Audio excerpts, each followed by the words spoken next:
Hola de nuevo. Me tardé un poquito porque mi invitado especial se hizo el rogado. Eso no es cierto. Yo no me hice el rogado, más bien yo la convencí que lo hiciera porque no. Estaba frustrada que no sabía qué hacer. Entonces más bien yo le dije. Decí que sos mi productor, ¿cómo fue? Que le hice una propuesta. Que ahora voy a ser el productor de ella y el manager. Así que para sus contrataciones me pueden escribir a mí. Fadericio. En Instagram. Porque el señor me dejó el pasado ahí. De testimonio. Sí. Bueno, hola de nuevo a todos por acá. De verdad estamos bien felices de poder compartir esta semana con ustedes. Este episodio debió haber salido el miércoles, pero tuvimos unos pequeños atrasos y todo coincidió con Semana Santa y la verdad es que vamos a hacer un paréntesis a lo que hemos estado hablando de la mente y todo eso, pero justo para glorificar a Dios en medio de esta semana. En pocas palabras, un especial de Semana Santa para ustedes.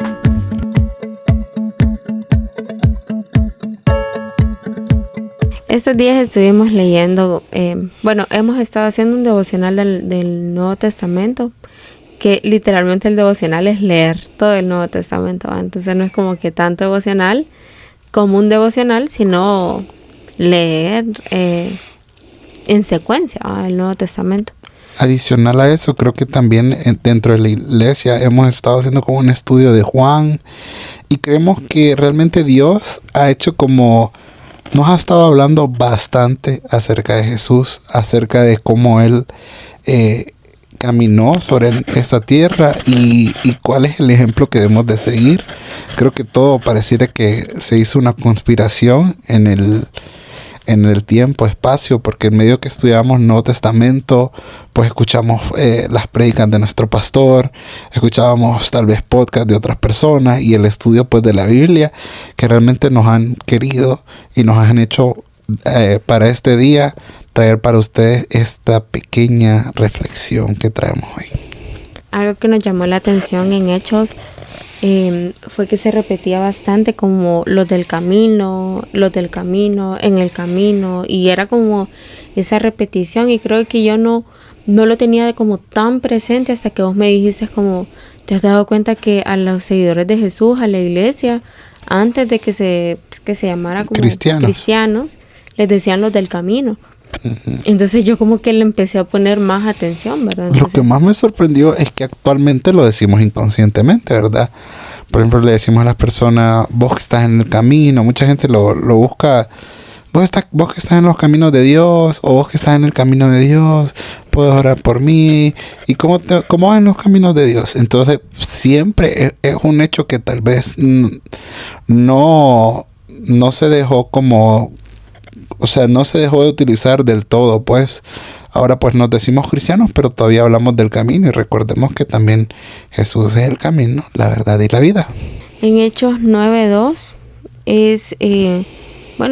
empieza hablando de una conversación de Pablo, ¿verdad? Pero en el 2 dice, y le pidió cartas para la sinagoga de Damasco, para que si encontraba algunos que pertenecieran al camino, tanto hombres como mujeres, los pudiera llevar atados a Jerusalén. Entonces es como que está contando, ¿verdad? Pues aquí hay una historia y todo eso, pero lo que queremos resaltar es que dice algunos que pertenecieran al camino.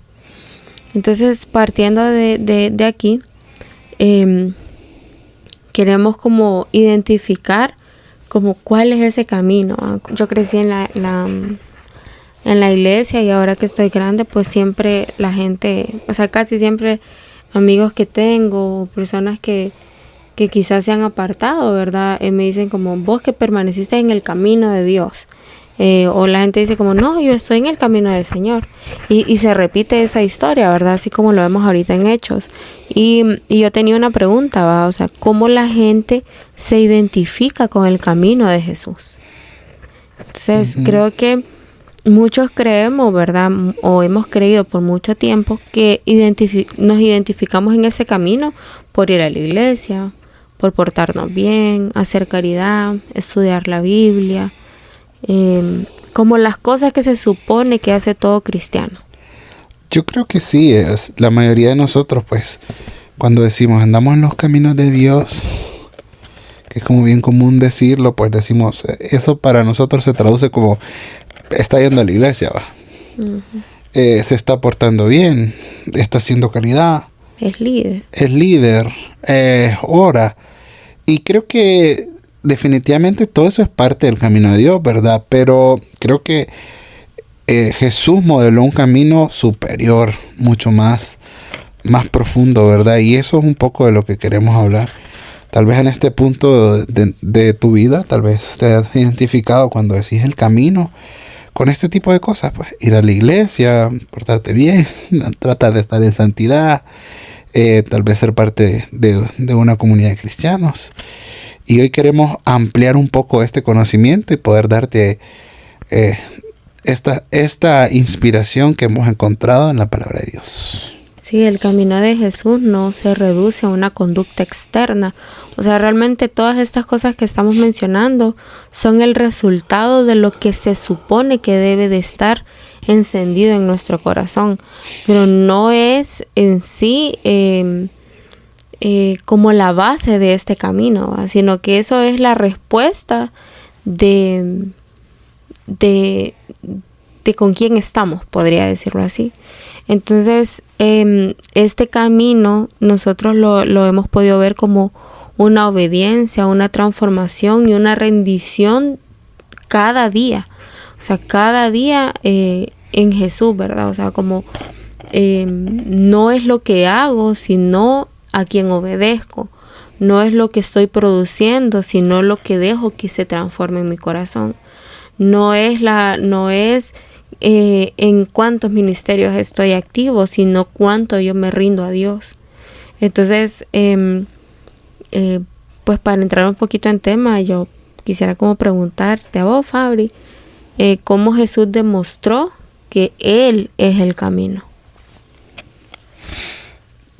La verdad que Jesús, realmente muchos hemos visto a Jesús como un personaje, ¿verdad? Como un profeta, un maestro, Cristo y todo, pero realmente el camino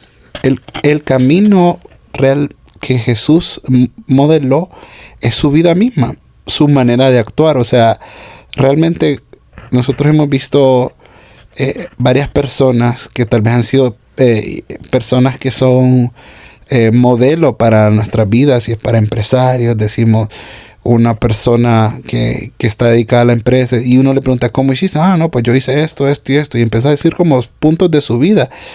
Y nosotros a veces tomamos el nombre de Jesús como quien dice, no, pues es Cristo, y agarramos nada más sus enseñanzas, pero también el camino es cómo Jesús reflejó su vida en esta tierra, cómo se movió pues en esta tierra. Y es súper valioso que se tome en cuenta para saber cómo es el camino, pues. Si lo miras desde el inicio, Jesús no está improvisando literalmente, sino que Él desde el principio tenía un destino.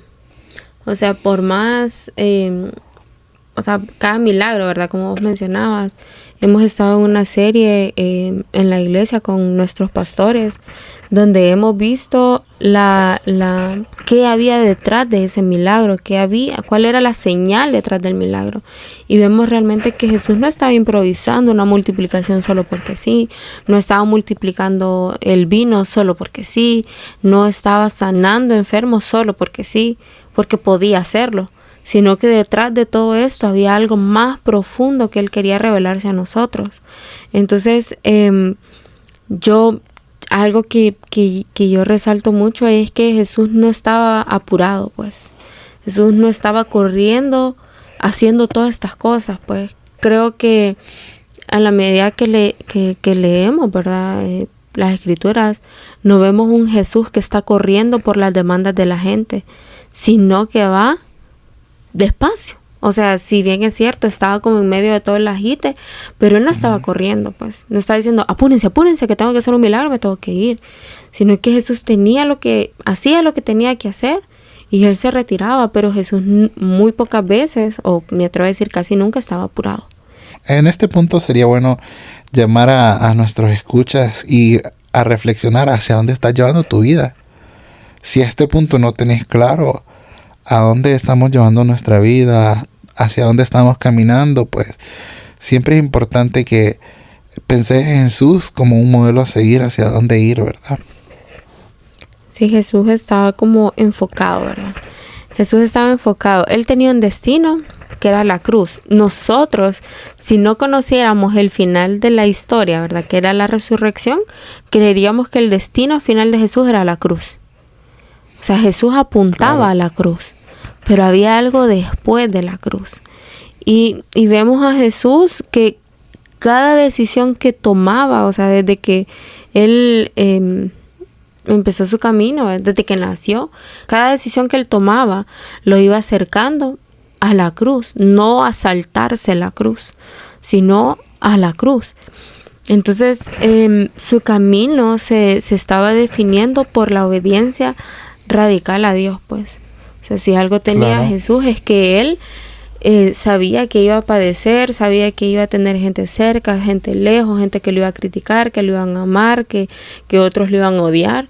Pero algo que él tenía seguro es que solo tenía que obedecer a una persona y se mantenía fiel en eso. Entonces, ¿cómo podemos seguir este camino? Seguir a Jesús no es decir estoy en el camino de Dios, como lo decíamos al principio. Así es que yo me mantengo en el camino, sino caminar como Él caminó. Entonces, nosotros hoy, en lo que estábamos como escribiendo, estamos teniendo como un choque de muchos pensamientos que no hayamos como cómo conectarlos. Pero al final los pudimos como describir en cinco etapas. Sí, 5 etapas. Lo primero que vemos es el anonimato. Jesús muchas veces pedía que no se divulgaran sus milagros. Y nosotros lo vemos en este momento aquí, ¿verdad? Porque pues hay mucha teología detrás. Pero en este momento queremos hablar del anonimato en el punto en que Jesús al principio no, siempre les decía como no digas nada, o sea, como no, pues ahorita no. Sí, incluso antes de los milagros había algo más del anonimato, que era el encontrarse con Dios antes, ¿verdad? Para muchos, pues conocemos que Jesús antes de empezar su ministerio hizo un ayuno de 40 días, ¿verdad? Entonces, incluso eso era parte de su anonimato, pues, de esconderse en medio de su presencia de Dios. Y creemos que realmente este tiempo de apartarse nunca paró de Jesús, pues, o sea, Jesús en medio de lo que estaba con sus discípulos siempre iba a orar en medio de antes de hacer un milagro o después de hacerlo en la noche, dice apartaba a orar, ¿verdad? Entonces es parte de ese anonimato también de Jesús, el hecho de permanecer en la presencia de Dios. Sí, en este anonimato podemos ver que había formación. Vamos a hablar del ayuno de los 40 días e incluso, ¿verdad? Vemos que Jesús llevaba al desierto y ahí habla que quien se lo llevó fue el Espíritu Santo. O sea, el Espíritu lo llevó al desierto y fue tentado en el desierto. Se vio de verdad que Jesús estaba obedeciendo a Dios, pues, porque imagínate, el Espíritu lo lleva al desierto y es tentado, ¿va? O sea, no fue como que fue llevado por los demonios, ¿va? Sino que dice que el Espíritu lo llevó. Entonces, y vemos, ¿verdad? Fue 3 veces tentado y uno podría decir como, no, pero fueron 3 tentaciones, pero fueron fuertes, pues. O sea, le decía, si me adorás, si te tirás, Dios te tiene que cuidar, porque o sea, básicamente era como vos sos su hijo, y si vos te tiras de aquí te va a cuidar. Pero Jesús respondía y le decía, no tentarás al Señor tu Dios. Cuando le dijo, adorame, no, solo al Señor tu Dios adorarás, solo a Él servirá, vete. Y lo vemos como resistiendo la tentación. Entonces, y eso, o sea, nosotros lo sabemos porque está escrito, pero realmente ¿quién estaba viendo a Jesús ahí? O sea, nadie, Él estaba en anonimato. Y también en el anonimato vemos cómo Jesús era formado en su carácter. O sea, creo que en episodios pasados hablábamos de que Jesús, aprendió obediencia por lo que había sufrido. Y algo en específico que mirábamos era que Jesús no aprendió a ser obediente porque desobedeció, sino que aprendió lo que implicaba obedecer. Entonces, pero eso era formación de su carácter. En el anonimato Jesús discipuló a otros. O sea, Jesús los estaba llamando, pero todo era como, no digan nada todavía. O sea, Él les estaba enseñando cómo se tenían que hacer las cosas de verdad. Realmente el anonimato de Jesús se podría hablar de dos partes, ¿verdad? Una en la que tal vez Él vivía una vida en lo secreto, ¿verdad? Una vida en lo que solamente Él podía verse. Y otra también con sus discípulos. Creo que eran como dos intimidades diferentes, ¿verdad? En la primera parte, Él con Dios y Él con sus discípulos. Él personalmente era transformado, como también Él era parte de un proceso formativo para su gente. Entonces, ese anonimato también reflejaba esas revelaciones de reino que se pueden ver en la Biblia, ¿verdad? Sí, el anonimato. Hoy quizá podemos estar diciendo, pucha, pero es que nadie ve lo que yo estoy haciendo. Nadie ve como que, o sea, nadie ve lo mucho que me estoy esforzando. Pero puede sonar duro, pero realmente nadie tiene que verlo, pues. Dios necesita que nosotros podamos dejarnos ser formados, pues, por Él y por medio de las personas que están a nuestro alrededor. Quizás hoy vos estás cerca de un líder que te está enseñando cómo a ser prudente y vos te estás resistiendo a eso. Y eso es el anonimato, pues. O sea, que en medio de ese tiempo de formación, como vemos a Jesús fue formado en su carácter. Bueno, a veces nosotros nos dicen hay que madurar para llegar tal vez a cierto tipo de posición. Y uno siempre se pregunta, ¿y cómo maduro? Pues, o sea, bueno, es formándote. Cuando sos formado, también cuando tus pastores, ¿verdad? Nosotros, pues tal vez en la iglesia lo que hay es fundamentos y escuela de avivamiento. Bueno, te has metido. Estás ahí formándote. Cuando querés servir, si ya hiciste proceso raíz, o sea, en nuestra iglesia se llama así, pero tal vez en tu iglesia se llama de otra manera. Pero vos querés solo ir a servir, pero no querés tener un proceso previo a servir para que sepas los fundamentos, ¿verdad? O sea, a veces queremos todo rápido, pero no queremos lo que no se ve. Claro. Yo pienso que realmente mucho, pues, no sé, personalmente podemos decir nos gusta ser alguien en la vida. Muchos nos han enseñado a ser alguien en la vida. Pero yo pienso que el no ser nadie también es parte de nuestra formación. O sea, el tal vez no ser relevantes. Porque realmente ese tiempo donde somos relevantes es tiempo donde nos formamos, pues. Incluso creo que naturalmente pasa, ¿verdad? En la universidad, cuando no somos nadie, nos estamos formando. Y llegamos a tener un carácter, llegamos a tener realmente hasta un título, pues. O sea, el anonimato no es una pérdida de tiempo, es un espacio donde Dios forma lo que luego va a estar utilizando. Ahora nos preguntamos nosotros, ¿qué hacemos cuando nadie nos ve? ¿O qué hacemos? ¿Cómo somos? ¿O cómo somos cuando nadie nos ve? ¿Cómo somos en este tiempo de anonimato? ¿Cuál es nuestra actitud? ¿O qué cosa pues podemos renunciar en este tiempo de anonimato? Sí, yo pensaba justo en el ejemplo que vos pusiste de la universidad. Porque cuando somos estudiantes en la universidad, colegio, lo que sea, en cualquiera de las etapas que estés ahorita estudiando, por ejemplo, si un licenciado viene y te corrige en la materia, vos no te vas a poner al tú por el tú con el licenciado, ¿verdad? Sino que vos vas a decir, bueno, él es el que sabe, me está formando. O sea, él sabe porque me lo está diciendo. Y si no aceptamos la corrección del docente, probablemente vamos a repetir la materia, porque si no seguimos los lineamientos, nos van a, como decimos acá, nos van a aplazar más. Entonces, y me gusta esta comparación porque en ese momento el licenciado es la autoridad, ¿me entiendes? Él es el que sabe, yo estoy aprendiendo. Pero el día que yo me gradúo, ya no sos el estudiante, sos el licenciado, sos el ingeniero, sos el arquitecto. O sea, ya no sos el estudiante, ahora sos la persona, o sea, somos los silenciados. sos esa persona por la que te estuviste esforzando 4, 5, 8 años, ¿me entiendes? Ya no sos el estudiante de medicina, sos el doctor. Entonces lo mismo es en Dios, el anonimato te va a formar. Y también me parece interesante que en el anonimato, lo que decíamos, Jesús discipuló a otros. Entonces quizás nosotros queremos una posición, pero la gente está aprendiendo de nosotros también. ¿Qué pláticas tenemos? ¿Cómo son impartidos ellos en nuestras conversaciones? Con las cosas que miramos, con lo que hablamos. Estamos discipulando a otros, aún en el anonimato.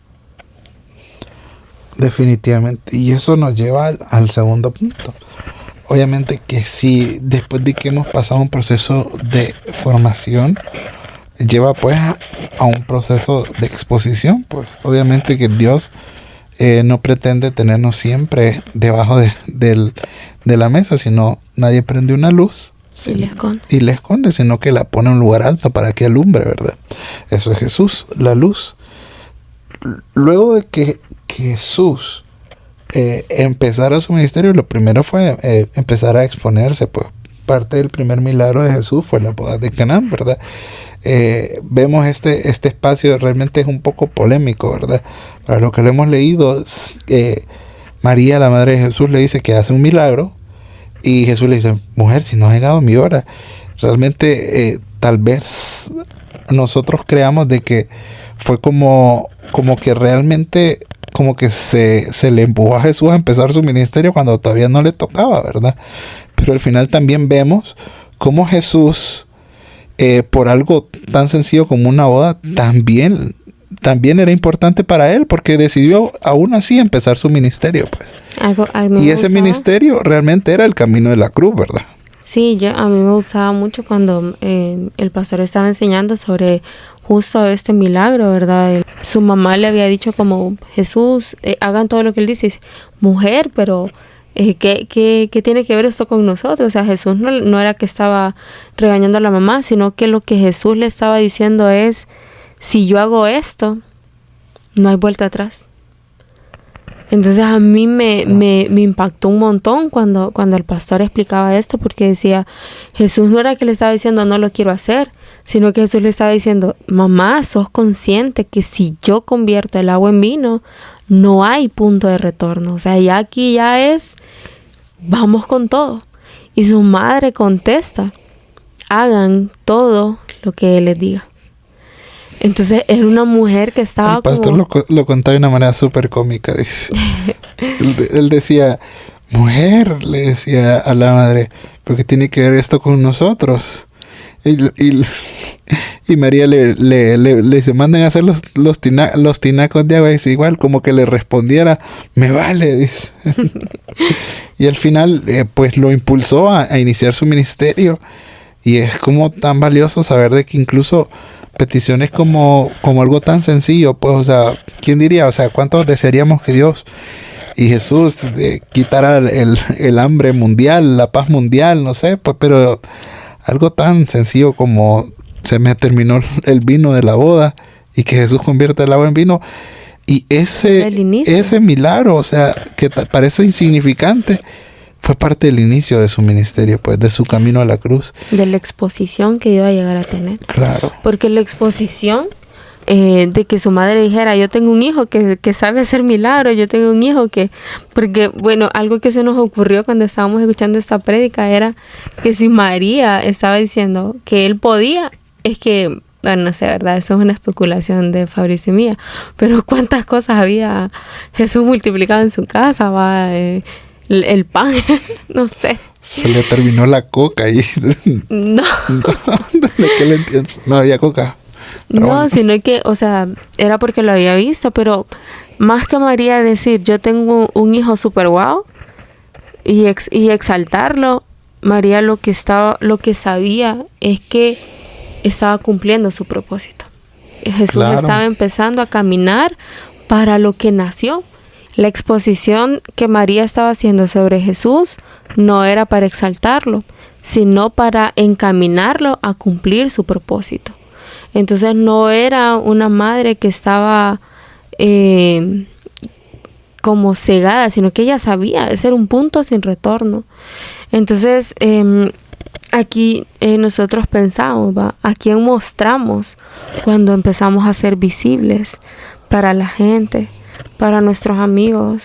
Cuando la gente ve algo en nosotros que resalta, si vos sos la persona como que vienen por un consejo, yo pensaba mucho como en esa parte de los consejos, ¿me entendés? Porque cuando alguien te busca para un consejo es porque dice, tiene buenos consejos, pero tus consejos son por tus vivencias, por lo que vos crees que es correcto.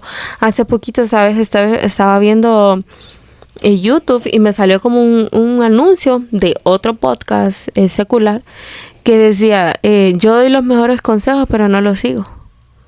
Entonces, y la otra persona le decía, sí, o sea, yo con vos recibo los mejores consejos. Y el otro, un tercero le dice como, ¿pero por qué les va tan mal? Pues, no, porque no seguimos nuestros propios consejos. Y yo creo que nosotros a veces somos así, pues, cuando ya tenemos algún grado de visibilidad, ¿va? Y la gente viene y nos pide un consejo o empieza a platicar con nosotros. ¿Y vos qué pensás? Realmente le contestamos como nosotros pensamos. Pero claro, cuando tenemos esa visibilidad, ¿a quién queremos mostrar? ¿Lo mucho que nosotros sabemos o qué es lo que Cristo está diciendo? ¿Qué es lo que Jesús dice? Realmente esta pregunta también me regresa a la primera parte, el anonimato, la formación, ¿verdad? Cuán importante es que seamos formados. Yo creo que pues cada uno de nosotros está en un proceso de formación, pues el Señor nos tiene en obra en proceso, ¿verdad? Pero imaginémonos que nos hubiéramos saltado el proceso de formación. ¿Qué pasa cuando somos visibles? ¿Qué es lo que sale, pues, cuando somos visibles? Y es que podría salir orgullo, podría salir ira, podría salir tantas cosas, pues, que no permitimos que hayan sido formadas en el anonimato. Así que recomendamos no solamente considerar el proceso de la formación una etapa anterior eterna en la que vivimos, sino que una constante en nuestra vida. Uh-huh. Diariamente poder ser formados, diariamente poder ser transformados y, o sea, en cada momento de nuestra vida poder ser iluminados por la palabra de Dios, por las personas que tal vez están al lado de nosotros, tener buen oído para escuchar. Claro, porque también podría ser que tal vez en la iglesia estás viviendo un proceso de formación, pero en tu trabajo ya tenés un tipo de exposición. Claro. Entonces estás viviendo las dos cosas al mismo tiempo. Y creemos que todo es como, aquí soy formado, pero como ya fui formado, ahora voy a la exposición y ya no voy a ser formado nunca más. Y aquí vuelve la pregunta. Cuando somos visibles, ¿a quién estamos mostrando? ¿A quién mostramos? Y es aquí donde debe salir, pues, obviamente cada una de las cosas por las que hemos sido formados, el hecho de ser generoso, el hecho de ser amable, el ver a la gente con amor, el amar a las personas es parte del camino, como decimos nosotros. Algo que también, pues ligado a la exposición, porque Jesús estaba teniendo ese momento, ¿va? Donde su madre dice como, hagan todo lo que él dice, lo expuso, pero Jesús empezó a tomar fama. Y aunque son dos palabras como podría ser sinónimas, ¿va? Creo que primero tuvo momentos de exposición, pero llegó un punto donde ya su exposición era fama. Algo que pasaba con Jesús es que aunque él fue reconocido, ¿verdad? O sea, la gente ya sabía. Incluso Natanael dice, ¿verdad? ¿Habrá algo bueno que pueda salir de Nazaret? O sea, la gente sabía hasta de dónde venía, pues.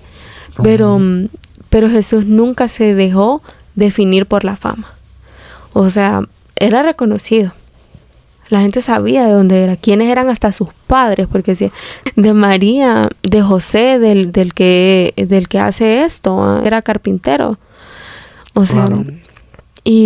Pero Jesús, después de ser el hijo empezó a ser el que hace milagros.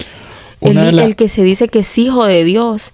Pero Jesús no se estaba dejando definir por cómo la gente lo llamaba. Jesús no era, creo que hace poquito también hablábamos con vos y también lo aprendimos en una clase, que cuando Jesús hace la entrada, ¿verdad?, triunfal, hubieron varios otros, o sea, como unos anteriores que también pensaban que era el Hijo de Dios, ¿verdad? Entonces, la gente estaba esperando que Jesús fuera un líder, que fuera un militar, ¿me entendés? Que fuera a matar a todo el mundo, que le prendiera fuego a todos los romanos y, o sea, que él fuera el libertador, ¿me entendés? Pero Jesús no era un líder opresor. Jesús no era un líder que estaba buscando privilegios. Claro. Es que yo soy Jesús, el que se lleva con los gobernadores romanos, ¿me entiendes? Sí, y una de las cosas que cabe resaltar en relación a la fama de Jesús es que realmente la fama de Jesús no es como la fama actual, ¿verdad? Que tal vez sea porque una persona hace tonterías, otra es porque, bueno, hizo algo importante. Realmente, o sea, la fama de Jesús era por servir a la gente, era por hacer milagros. Él era verdadero su testimonio y que realmente él era quien él decía ser, ¿verdad? Obviamente el Cristo. Y su fama fue servir a la gente, servir a las personas. En un tiempo donde no habían hospitales como con las tecnologías de ahora y no habían las medicinas de ahora, como Jesús hizo tanto milagro que actualmente sigue haciendo, ¿verdad? Pero en aquel entonces esa fama fue reflejo de servicio, fue reflejo de caminar sirviendo a su pueblo. Sí, de hecho que Jesús les dice a sus discípulos, ¿verdad? El que quiera ser el mayor de todos, que sirva. Que se haga el menor, que se haga el servidor de todos. De todos los demás. Entonces, y eso fue realmente eso no es algo que él dijo, lo reflejó. Lo reflejó, exacto. Entonces Jesús, yo lo veo así, Jesús no estaba buscando una apariencia de decir como, bueno, pero es que como pasa hoy en día, ¿va? Como que decimos, no, es que yo estoy cerca de tal persona porque somos amigos y empezamos a querer aparentar algo, ¿va? O quizás hoy, vos te sanaste porque alguien oró por vos y ya uno empieza a endiosar a esa persona, ¿va? Porque no, es que si él me ora, y Jesús no. Algo que me llama la atención también es cuando Jesús libera a los endemoniados, a un endemoniado, y yo te quiero seguir. Entonces Jesús le dice, no, ve, o sea, como que se fuera, ¿verdad? Que se fuera tranquilo. Entonces yo como que investigué un poquito, porque Jesús no había querido que él fuera su discípulo, ¿verdad? Sí, o sea, qué más testimonio que había librado de demonio, ¿va? O sea, no era, ya no estábamos hablando tal vez de una enfermedad, sino de un hombre que literalmente está endemoniado. Pues en el comentario bíblico dice que Jesús le dice que se vaya, o sea, que vaya, que va a ser más de, o sea, me imagino que más de testimonio. Si se va y regresa siendo libre, y más que por ser libre, era para que ese mismo hombre estuviera seguro que Jesús ya lo había hecho libre. Y él podía estar siendo testimonio de Jesús, estando lejos, sin temor a que los demonios volvieran. Porque el Hijo de Dios ya lo había hecho libre. O sea, no sé si me di a entender. Claro, o sea, él podía pensar de que él solamente podía ser libre estando físicamente con Jesús. Ajá. Pero él le quería demostrar de que no era necesario estar físicamente, que ya él era libre. Claro, entonces podría ser que Jesús, tal vez de mala manera, le dijera como, sí, vos dependés totalmente de estar cerca de mí. Vení, servime, me tenés que llevar las maletas. O sea, Jesús era como, yo ya te hice libre, andate tranquilo. Donde vos vayas, la gente va a creer porque te conoció endemoniado, ahora estás libre. Pero físicamente no me necesitas a mí, yo ya estoy con vos. Entonces eso me gustaba porque la fama de Jesús no era lo que él tenía, ni lo que hacía, ni lo que parecía. La fama de Jesús era ser testimonio de Dios, que Dios estaba en él. Claro. Jesús no vivía para ser conocido, sino para que Dios fuera revelado a través de él. Entonces, esa era la fama de Jesús, ser testimonio de Dios. Y eso nos llevaría a una pregunta. ¿Cuál es tu fama? ¿Por qué te conoce la gente? Para algunos de nosotros esa pregunta podría ser, si nos ponemos a pensar, el enojado, el amargado, tal vez puede ser el alegre, pues también. Tal vez puede ser el gozoso. Mucha de la gente puede hablar de nosotros y decir, ese man siempre tiene una sonrisa, siempre tiene un gozo. Y ¿cuál es tu fama? O sea, ¿qué fama te has hecho hasta el momento? Pues, tal vez hasta el momento podemos ser los papás luchones, no sé, etcétera. Pero en este punto, nuestro deseo es que cada uno de nosotros, nuestro corazón y nuestra fama, nuestra manera de vivir, esté reflejando. Testimonio de Dios. Claro, de testimonio de Dios. Sí, o sea, si sos una persona alegre por naturaleza, como decía Fabricio, o enojado por naturaleza, permití que Dios se glorifique en eso, pues. Si sos alegre, no digas, no necesito a Dios, sino necesitas más a Dios para mantenerte, pues, en ese gozo. Si estás siendo muy enojado o si estás teniendo una lucha con la depresión o tantas cosas malas, ¿verdad? Que hoy parecieran malas, que Jesús pueda hacer testimonio que Él te hizo libre, pues, y que no necesitas estar haciendo tanto, sino solamente estar con Él, pues, para poder tener esta libertad. Entonces, algo importante y que se acerca aquí es a lo que Jesús se encaminó.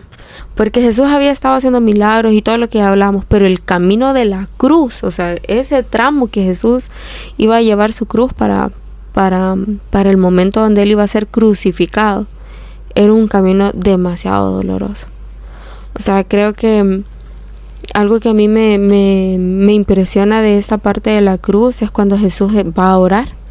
Y que Él 3 veces dice como, Señor, si es posible de mí, pasa de mí esta copa. Si es posible, pasa de mí esta copa. Pero no sea como yo quiero, sino que seas como tú quieras.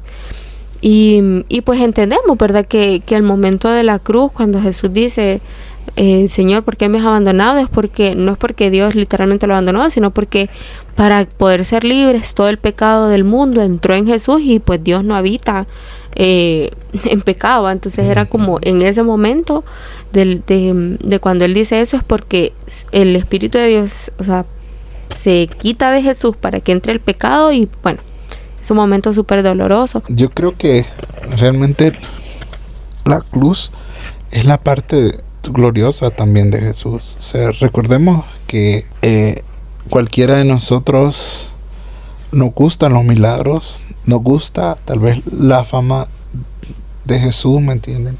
Decir, el saber que Él hace milagros, el saber que está con nosotros. Pero la cruz realmente es el lugar de la victoria, pues. Uh-huh. Es el lugar donde se conquistó la muerte, pues. Yo creo que si quitáramos la cruz de la historia de Jesús, los milagros no hubieran tenido sentido. En vano sería nuestra fe si Cristo no hubiese resucitado. Y toda esa muerte significó traición, abandono, dolor físico. Y esta parte de la cruz no era lo más bonito de su camino, pero era necesario. Y hoy para nosotros, quizás hoy podríamos estar muriendo al que dirán, a una posición, el ego, el orgullo, el privilegio, aún a la manera en la que pensamos de la vida. Hoy podría implicar morir a todo eso, ¿verdad? A cómo nos dirigimos en la vida, a las relaciones que estamos teniendo o qué sé yo, y quizás tendríamos que tomar una decisión radical y eso es morir también, o sea, a los vicios, ¿verdad? Quizás tienes un vicio que te está dominando y necesitas morir a eso, porque en vano, como decía Pablo, en vano sería nuestra fe si Cristo no hubiese resucitado. Dios necesita que de nosotros, en nosotros resucite Cristo, Porque quizás hasta el día de hoy lo que ha estado hablando es el orgullo. Quizás hoy lo que ha estado hablando es todas las cosas malas que ahorita te están pasando por la mente. Quizás yo no las he mencionado, pero quizás vos ahí la tenés en las mentes y Dios necesita que todo eso muera, pues. Muera porque necesita que resucite Cristo en nosotros. Claro, y el camino de la cruz. Y nosotros hablábamos, bueno, yo decía hace poco acerca de la gloria, porque realmente en el camino de la cruz y en el camino realmente hay cosas que van a morir de nosotros, pues. Y esa es la victoria. Esa es la victoria de nosotros, porque tal vez durante nuestra vida hemos caminado un camino totalmente confuso, totalmente, podemos decir, en tiniebla. Y conforme nosotros empezamos a ver la luz de Jesús y caminar en su luz, va muriendo esas tinieblas, va muriendo parte de nosotros que tal vez nunca pensamos que iban a morir. Y esa es parte de la gloria del Señor, porque antes éramos esclavos del pecado, pero ahora somos libres. Y esa parte que nos hacía esclavos está muriendo en el día a día y está muriendo en nosotros. Y aquí lleva a la siguiente pregunta, o sea, ¿qué parte de nosotros aún necesitamos crucificar? ¿Qué parte de nosotros aún necesitamos dejar morir? Porque realmente no podríamos tener una vida en el camino si no estamos muriendo algo. Claro. La verdadera obediencia se prueba cuando todo cuesta. Es que obedecer cuando todo está bien está fácil, ¿va? Porque pues solo obedecemos y ya, o sea, no hay nada que perder, no hay nada que... O sea, y solo nos mantenemos obedeciendo y ok, está cool. Pero cuando todo cuesta, es más difícil obedecer. Porque no queremos obedecer a nosotros mismos, a doblegarnos a nosotros mismos por obedecer una instrucción. A veces la instrucción puede ser tan sencilla como convertir el agua en vino, como le decía la mamá a Jesús. Pero quizás la instrucción para nosotros es tan sencilla como no hables tanto, como a mí me pasaba. Miren, o sea, de verdad, yo me acuerdo que al principio me ponían cronómetro. Hace poco hicimos chiste de eso, que me ponían cronómetro. Pero eso fue formación para mí.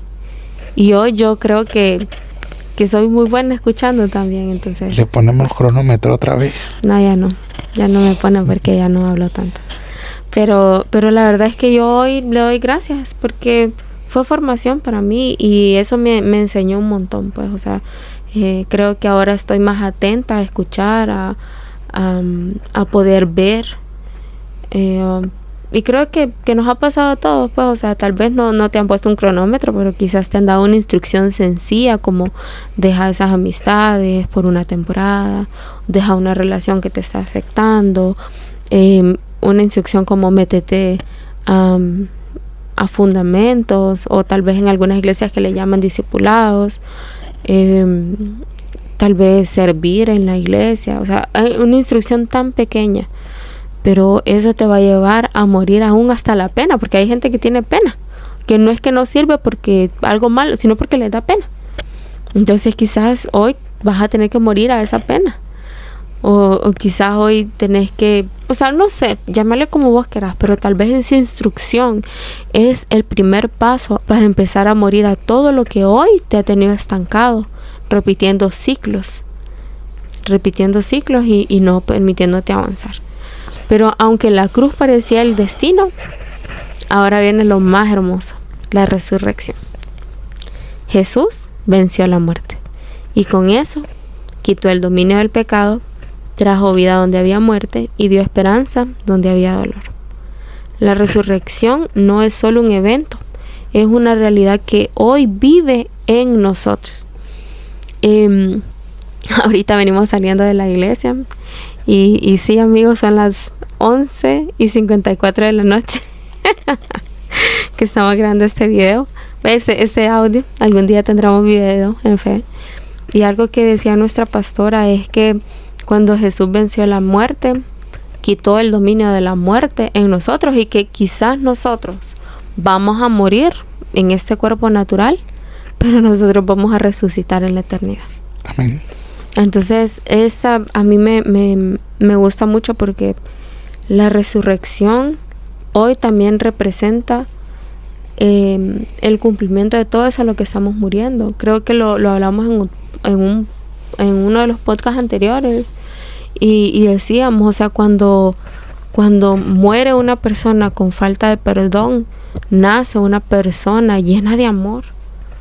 O sea, que ya no vive con eso, pues. Cuando muere un orgulloso, nace una persona sensible, pues, al Señor. O sea, cuánto de Dios puede estar resucitando en tu vida y cuántas mentiras el enemigo ha intentado frenarte, pues. Pero solo es necesario decirle sí a Jesús y decirle no al pecado, decirle no al obstáculo, decirle no a la manera en la que pensamos y dejar que Dios cambie nuestra forma de pensar día con día.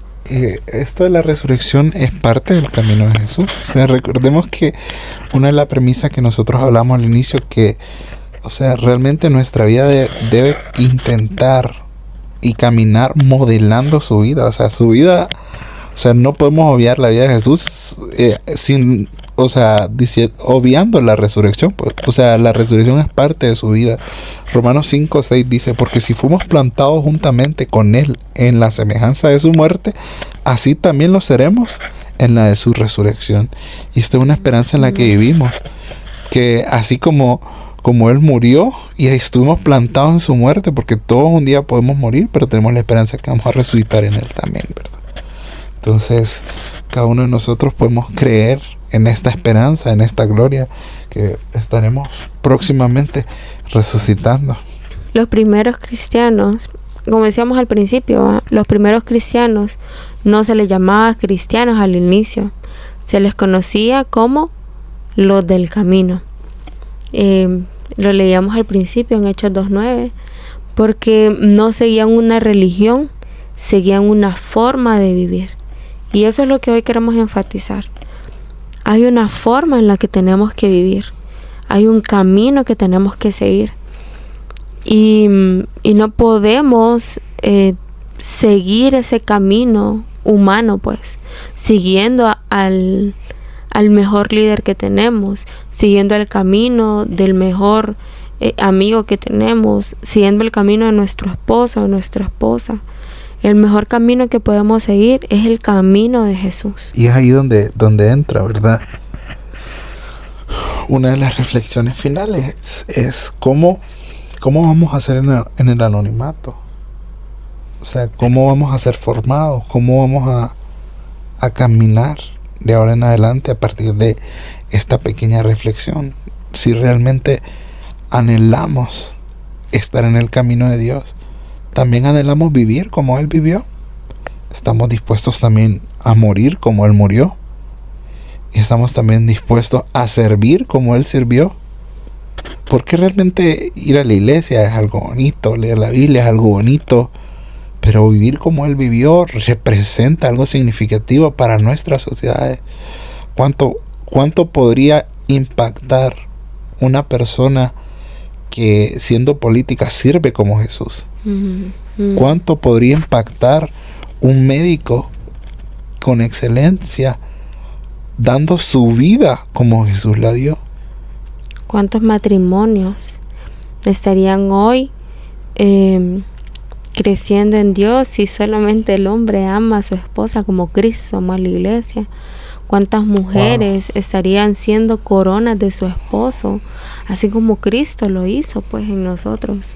¿Cuántos amigos estarías ganando hoy si fueras un amigo como Jesús lo fue con sus amigos? O sea, si nosotros realmente modeláramos el camino de Jesús en nosotros, creo que nuestra vida no sería lo que es hoy. ¿Cuántas personas serían transformadas si amáramos como Él amó? Solo con amar como Jesús amó. Realmente ese es el camino, amigos. Ese es el camino. Amar como Él amó, sirvió como Él sirvió, morir como Él murió, resucitar también como Él resucitó. Y caminar junto a Él, apegado, ser una persona tan conectada a Dios. Nada más eso creo que es parte de lo que es estar en el camino de Dios, ser parte de los del camino de la iglesia primitiva y poder disfrutar también de este camino. Decimos nosotros los legendarios, disfruta el camino. Si hoy estás en el camino de Jesús, nos gustaría que puedas hacerte estas preguntas. ¿Qué versión está resucitando en nosotros hoy?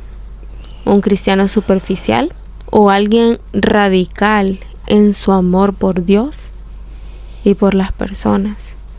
Porque Jesús dice, ¿verdad? Cuando le preguntaron de los mandamientos, ¿cuál es el mayor? Y él dice, amar a Dios con todo tu corazón. Y amar a las personas como a ti mismo. Uh-huh. Bueno, ama a Dios con todo tu corazón, con toda tu mente, con toda tu alma. Con todo, sí. Se trata de que Cristo viva y sea reflejado en nosotros de verdad. Esto no se trata de religión o tradición, amigos. Esto se trata de una relación. Esto se trata de que Jesús sea nuestra forma de vivir. Así es. Amigos, nos vemos la otra semana. Chao.